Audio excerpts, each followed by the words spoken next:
Razakar cinema నిజంగానే తెలంగాణ చరిత్రకు అద్దం పట్టేది. గతంలో గుర్రపు డెక్కలు సప్పుడు వచ్చినా, రజాకర్లు వస్తున్నారని బండి చప్పుడు వచ్చినా అందరూ కూడా పారిపోయి చైన్లలో దాచుకొని గడ్డివాములలో దాచుకునే సందర్భం. ఇంట్లో ఉన్నటువంటి ఆడవాళ్ళకు రక్షణ లేదు, బయటకు వెళ్ళిన మగవాళ్ళకు రక్షణ లేదు. పంట పండించిన రైతు తినే వరకు కూడా అది గ్యారంటీ లేనటువంటి సందర్భం. పుట్టాం కాబట్టి బతకాలి, చచ్చే వరకు ఉండాలి అనే పరిస్థితిలో ఆ కాసిం రజ్వీ చేసినటువంటి అరాచకాలకు దర్పణమే ఈ రజాకర్. ఈ రజాకర్ సినిమాని చూసి అందరూ కూడా గత చరిత్రను తెలుసుకుంటూ, గతంలో జరిగింది, ఎంతమంది ప్రాణాలు కోల్పోయారు, ఆ రజాకర్ వ్యవస్థని కూలదోయడానికి ఎంతమంది పోరాడారు, పోరాడిన వాళ్ళ జీవితాన్ని చూసి ఆ తర్వాత తరానికి ఎంతటి మంచి జీవితాన్ని ప్రసాదించారు అనేది చూస్తే, నాటి స్వాతంత్రం నుంచి కూడా 18-20 ఏళ్లలో కూడా చనిపోయి స్వాతంత్ర సమరయోధులుగా ఉంటే ఇవాళటి ఈరోజు ఈ డయస్ మీద ఇవాళ వివిధ రంగాల్లో అందరూ కూడా స్వేచ్ఛగా బతకడానికి కారకులైనటువంటి ఆ సమరయోధులు, అమరవీరులు, వారందరికి కూడా ధన్యవాదాలు తెలియజేస్తూ, రజాకర్ సినిమాని తీయాలని ఆలోచన వచ్చినటువంటి ఒక రాజకీయ నాయకుడై ఉండి కూడా సినిమాలు చరిత్ర పుటల్లో ఉండాలి, చరిత్రను తీసుకురావాలని చెప్పి ఆలోచించి ఇవాళ ఈ సినిమా తీయడానికి ముందుకు వచ్చినటువంటి నారాయణ రెడ్డి అన్న గారికి, అలాగే సినిమా అనేది అతి తక్కువ ఖర్చులో ఎక్కువ సంతోషాన్ని ఇచ్చేది, అతి తక్కువ ఖర్చులో 10 మందికి అందుబాటులోకి వచ్చేటువంటి సినిమా రంగంలో లక్షలాది మంది ఆధారపడి ఉంటారు. ఒక సినిమా వెనకాల ఎన్నో వందల కుటుంబాలు బతికే పరిస్థితి ఉంటుంది. కాబట్టి ఇటువంటి చరిత్ర ఉన్నటువంటి సినిమాలు, ఇటువంటి గతాన్ని మనకి స్ఫురణకు తెచ్చే సినిమాల్ని ఖచ్చితంగా అందరూ చూడాలని కోరుకుంటూ, సినిమా భవిష్యత్తును చూపెడుతుంది, సినిమా గతాన్ని తిరిగి మనకు చూపెడుతుంది, వర్తమానంలో మనం ఎలా ఉండాలనేది చూపిస్తుంది. సినిమా ఖచ్చితంగా మార్గదర్శకంగా ఉంటుంది. ప్రతి సినిమాలో పరమార్థం ఖచ్చితంగా ఉంటుంది.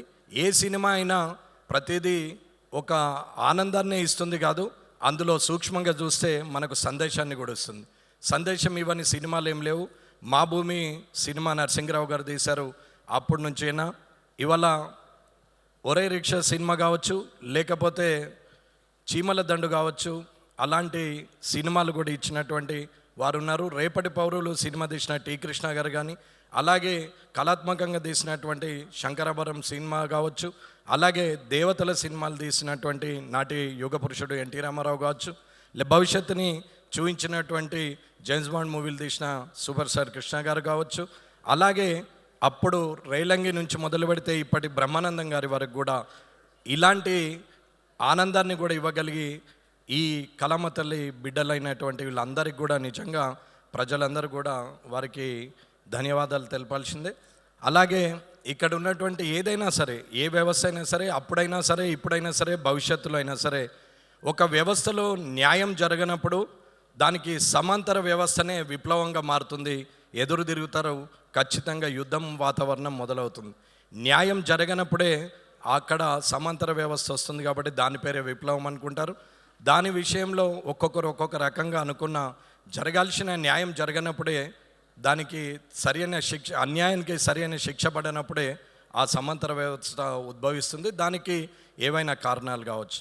ఈ రజాకర్లో కూడా అలాంటి పరిస్థితులు వచ్చి ఎన్నో సంవత్సరాలు ఇబ్బందులు పడ్డటువంటి ఈ హైదరాబాద్ సంస్థానం, అంటే బీదర్ నుంచి మొదలు పెడితే ఔరంగాబాద్ వరకు, బళ్ళారి నుంచి మొదలు పెడితే ప్రతి దగ్గర కూడా ఈ రజాకర్ వ్యవస్థలో మనకు ఇప్పటికీ వారి కుటుంబాలు కానీ, వారి గోడలు కానీ కనపడతా ఉంటాయి. ఇలాంటి సినిమాని తీయడానికి ముందుకు వచ్చినటువంటి, ఇలాంటి సినిమాలో నటించడానికి ముఖ్యమైన అందరూ వచ్చారు. ఇక్కడున్న అందరి సినిమాలు కూడా నేను కూడా చూశాను. అది వేదిక గారిది కావచ్చు, బాబ్ సింహ గారిది కావచ్చు, లేకపోతే అన్న సినిమా బాయ్ అన్న సినిమా కూడా చాలా సినిమాలు చూసాం. సరే, సినిమా ఎక్కడో టీవీల ముందర చూసిన సుమ గారిని డైరెక్ట్గా చూసే అవకాశం కూడా వచ్చింది. కాబట్టి వారు మాట్లాడేది కానీ, రాజీవ్ కనకాల గారు కానీ, అది ఎప్పటి నుంచో చూస్తూ ఉంటాం టీవీల్లో.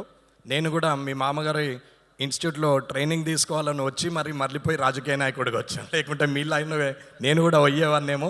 ఏదున్నా అన్న, మనిషి బతకాలనుకున్నప్పుడు తనకు కావలసినంత ఉంచుకొని ఎదుటి వాళ్ళకి నలుగురికి ఇవ్వగలిగే మనసు ఉండాలి, సింప్లిసిటీ ఉండాలి, డౌన్ టు ఎర్త్ ఉండాలి. ఏదున్నా శాశ్వతంగా ఉండేది పేరు తప్ప, తన గుణం తప్ప ఇంకేమీ ఉండదు.